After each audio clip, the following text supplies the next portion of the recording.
So good afternoon, everybody. So we're talking about financial detox, and we're going to share with you some great tips and practical things that you can do.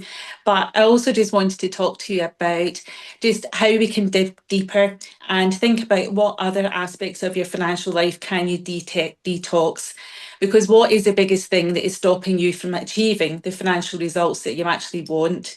Because the truth is that often it's our own fears, beliefs, assumptions, the stories that we tell ourselves around about money that get in the way. And if we can detox them, then we'll help ourselves to adopt better financial habits and to achieve our financial goals. I often think it's about, it's quite similar to when you're starting a healthy eating plan. The easy bit is to throw the biscuits in the bin, fill the fridge up with empty food. The more difficult part is actually staying consistent, adopting better habits. Because if you don't take the time to do that deeper work, before you know it, you find yourself back there, with the old bad habits and standing at the late night garage with a packet of crunchies. So really just want to think about how can you detox any unhelpful beliefs that you have around about money to help you achieve better and longer lasting results. Now, changing your beliefs is a huge topic, and it's a topic that deserves its own seminar on its own, and I'm sure we'll be offering something on that soon. But I just wanted to offer today just a few suggestions that will help you dig deep and just think about what you could maybe detox just now. So the first thing is that being aware of your beliefs is the first step to actually changing them. And it's difficult to do that because many of us aren't even aware of the stories or the beliefs that we do have around about money. We've been telling ourselves that same story for such a long time that we believe it's actually a fact. So take some time just to become aware of what that inner voice is telling you. We all have that inner voice, sometimes which is more mean to us than anybody else would ever be, and will say things that we would never accept from another person. And maybe just notice what it's telling you about money. Journaling might help you to recognise a pattern, or you might just start to become more aware of the language that you use around about money, and you might notice yourself sort of using the same types of expressions which are a bit more disenabling rather than empowering. And once you've identified what these beliefs are, and there'll be some that are empowering, some that are more limiting, then this little exercise might help you change it. Now, it's simple, but actually following through is a more difficult part. So write your belief down on a post-it note and then ask yourself these 4 questions. Is this belief true? Is it helpful? Was it true once? Where did it come from? And how reliable is it? And then do one of these 4 things. So either keep that belief if it's helpful, either rewrite it or reframe it so that it's more appealing and more useful for you. If it's not helpful, then destroy it and throw it away. And then maybe take some time to write down some new, more helpful beliefs and put these post-it notes somewhere obvious that you can see them often, that you can remind yourself of what they are. So I said it's a simple exercise, but the more difficult part is actually to practice that. So just to repeat those questions, it was, is it true? Is it helpful? Was it true once? And where did it come from? And how reliable is it? So it's a simple exercise, but the more difficult bit is actually putting it into practice. But the next time that you might find yourself stuck or feeling afraid or feel like giving up, then maybe just take some time to think about what is it that is actually stopping you? What assumptions are you making? And maybe look back on what is those new beliefs that you felt would be more helpful. So for example, if an invite was to pop up in your inbox to attend an investment webinar or something, and your usual reaction is to shrug your shoulders and think, well, that's not for the likes of me. I've not got enough to invest, or that's for that's for the big power players, or whatever it might be, that inner voice that might just make you think, close your laptop and not go. Maybe practicing something different, like I'm curious about money, and I want my money to work harder, and I'm ready to learn. Now, it might sound a bit icky, it might not sound genuine to you, and you might not believe it initially, but go with it, because you'll learn just from that experience of doing something different. If you say that, you're much more likely to press the button and accept the invitation. And the more you do something different, the more you start to collect evidence that that old story you've been telling yourself isn't, is no longer applicable, because you've got lots of evidence that this new belief that is more helpful and will help you to achieve your financial goals, that you're working towards, and that you're capable of change, and it helps you just turn down the volume on those old beliefs. So we're going to give you lots of great practical tips, but maybe just think about taking some time to do that deeper work, just to help just get yourself in the right mindset for adopting these new habits. So back to you, Yuliya, as they say. Thank you so much, Lorraine. Thank you for covering this important topic. And I'm going to now cover some practical tips. And of course, we start with know your numbers. This is really the foundation of to financial success. So, and we start with first one is subscriptions. Canceling subscriptions is probably the very easy way of freeing up the money you have got. Quite often we are being tricked by using a free trial for 7 or 14 days, and after that sometimes we just forget to cancel it. And what will be the most useful exercise to complete is, as we're in the beginning of the year, download your bank statement, go line by line through each expenditure line and identify, is this a subscription still useful? Do I get value from it? Is it something I have forgotten to cancel? And by completing this exercise, you may realize that there were quite a couple of them, which over the year will save you quite a lot of money. Even small amount may over the year can be quite significant amount of money. So that's the probably the smallest amount we're looking at. The next one is looking at your utilities, gas, electricity, Wi-Fi providers, car insurance, house insurance. Again, reviewing them, looking at the premium you're paying. Is it still the best value for money?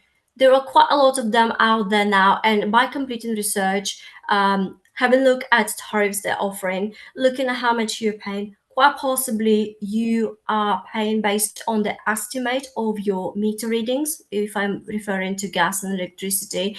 And quite often we may even have a quite significant credit within the account. So it was worth looking at your current state of kind of with the utility provider, and understanding if your premium needs to come down, or maybe you are due a refund. And the other fundamental one is the debt review. That a consumer debt is considered to be a bad debt, and therefore it's very important to review the interest payment for that particular debt you're paying and the actual repayment amount. If you have a plan of how to reduce your debt, and if you see over the last 6 to 12 months that the trend is not actually downward, but it's kind of flat, so it's probably worth taking a pause and looking at, do I need to consolidate the debt? Do I need to restructure that? Or do I need to increase the payments on a monthly basis? Just to ensure that we are working on reducing the debt and bringing it to a minimum. So that was just the some tips to cover the know your numbers exercise. And by doing that, you will be in a much stronger position to be able to make informed decision of how to move forward. And from there, you will be able to implement better money habits. So the very first one I would say is automating your savings and your payments. And by that, I mean quite a lot of direct to consumer investment platforms are now offering regular investing service, where you can automate payments for your stocks and shares, ISAs, self-invested personal pensions, junior ISAs or junior SIPs, for as little as £25 a month. So once it's set up and automated, it just doesn't take any more of your time. And another money habit that we offering to implement is setting up some sort of barriers, friction really to spending, to manage your expenses better. And by that, I mean implemented the 72-hour rule. For example, you are shopping, and while shopping, you come across an item which is you really like, and you think, oh my god, I really like this, shall I spend this £25 or £50? And but then after, if you give yourself 72 hours, do you still remember about this item after 72 hours? If it's something over £25, for example, and you really like it, just ask yourself a question. If I'm spending on £25 on this item, does it actually lead me to achieving my goal? And if it doesn't, possibly it's worth waiting for 72 hours to go, and then ask your question again. Was it something that I really need, or it's good that I haven't actually spent my money? And then by doing that over the year, it can help you achieve your financial success. And be it, for example, you're saving for a holiday or deposit on the house. So by implementing these small tips, it can really and significantly improve your financial success. I'm now hand over to Lorraine, who will share her final tips on improving financial well-being. Yeah, over to you, Lorraine. All right, thank you. So Yuliya sort of told us some great tips there that will help you to practically just to sort of detox the things which aren't helping your financial situation and to get rid of them, and also just some good habits that you can start to pick up. I think certainly that tip about just having that money rule about how thinking about, do you actually want something? That can just be something really simple you can get into the habit of doing, which can have a good long lasting impact on what you and what you actually achieve. Just if you get into the habit of having that small delay. It'd be lovely to hear in the chat box maybe any of those tips that you sort of thought, actually, I'm going to try that. So it'd be good to hear what you're going to try. Or maybe share with us something that you've done in the past that you find has worked really well for you and that you're willing to share with everybody else. So it's really great to hear what you do. Just some tips I would sort of offer you today about how do you how do you take things forward from here? Because it's great that so many of you signed up to come along to today's session and you've invested the time in coming. So that you don't lose momentum, I would suggest that you put some time in your diary as soon as our call finishes today so that you can follow through on some of these actions. Because the truth is, detoxing your finances, starting afresh, making things better doesn't happen by magic. You've got to devote some time and give it your attention. So put some time in your diary and, ring mark that time. Treat that time with the same respect that you would treat it if you had put the time in your diary to see a friend. You would never dream of letting your friend down. So don't let that future version of you down. Make that time sacrosanct and follow through and use that time to work on your money. Maybe think about how you can give yourself some accountability. The lovely thing about being a member at Women's Wealth is you're part of a community where everybody has got the same intention to make, to do more with their money, to create a life that, aligns with their financial goals, etc. But just think about in your own sort of friendship group, could you help, create this sort of similar feeling with your own friends so that you give each other accountability? So that you're talking to each other, and you've you've got somebody that you've got to who's going to hold you to account if you don't do what you say you're going to do.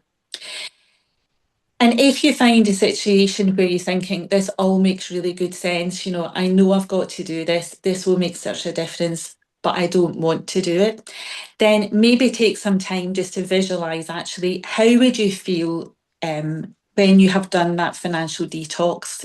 What is going to be different? So maybe take yourself to that place where you get up one morning and you know that you've got all your financial ducks in a row. You've got a plan for the future, you've got good money habits, and you feel safe knowing that you've taken care of any of those areas where you might be financially vulnerable. And just take yourself to that place and just think about, how would you feel? How would you behave differently? What would other people notice about you? And maybe use that vision from the future as your motivation to devote time to this and to do the work. And maybe just take that one step further and just think, right, how can I remind myself that this is something that I really want to pursue? Is it maybe using changing the screensaver on your phone, changing the password, putting post-it notes around the mirror, just to remind yourself that this vision where you have financially detox and you have that financial peace of mind is something that is worth you giving your time and attention to. And if all else fails and you're still struggling to get started, then maybe think about, right, if I'm going to put that time in my diary and I'm doing that a bit reluctantly, what can I do as my little treat or my little reward for actually devoting that time to my finances?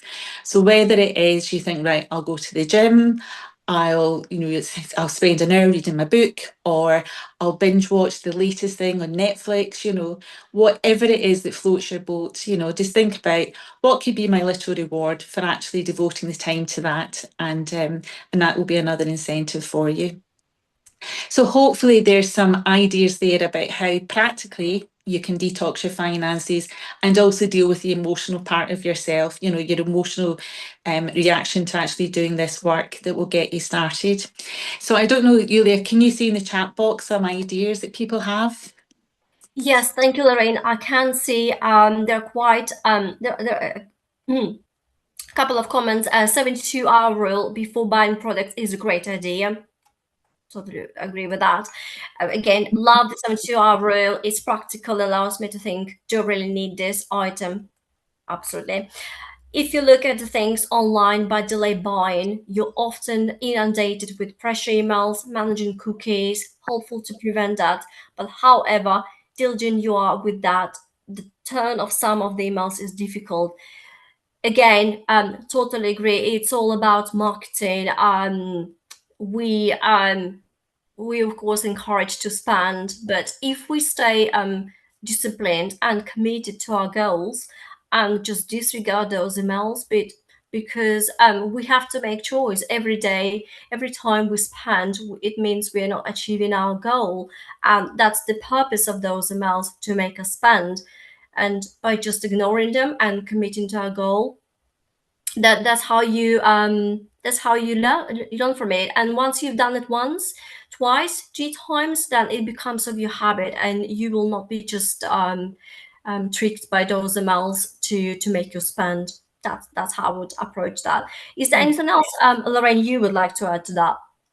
I think I would just add to that just on you know, the more specific and the more clear you can be about what your goal is, and ultimately, if your goal is just to have that financial peace of mind, and as I say, to know you've got all your ducks in a row, the more clearer that vision is for you, and the more you can remind yourself that that's important to you, the easier it is then just to delete all these emails that come your way to tempt you with 10% off, 20% off, whatever it might be.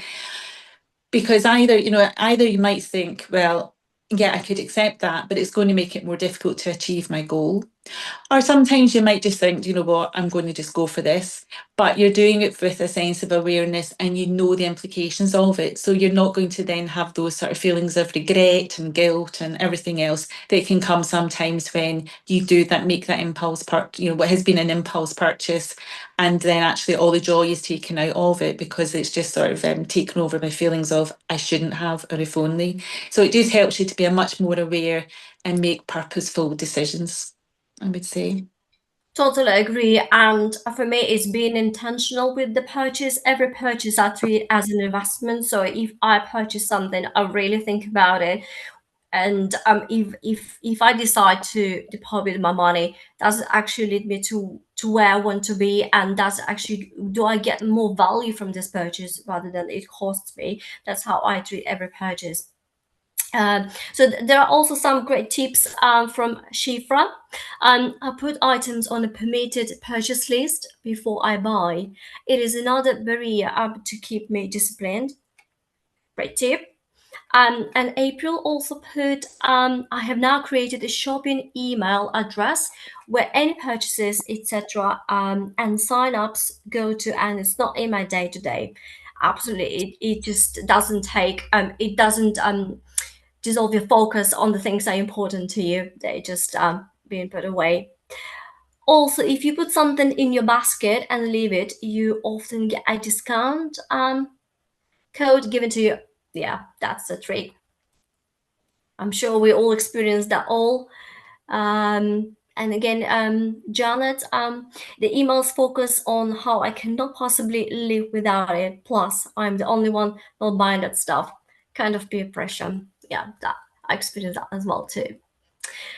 So some great answers here, and I'm sure everybody enjoyed the session and learned from what we've covered today.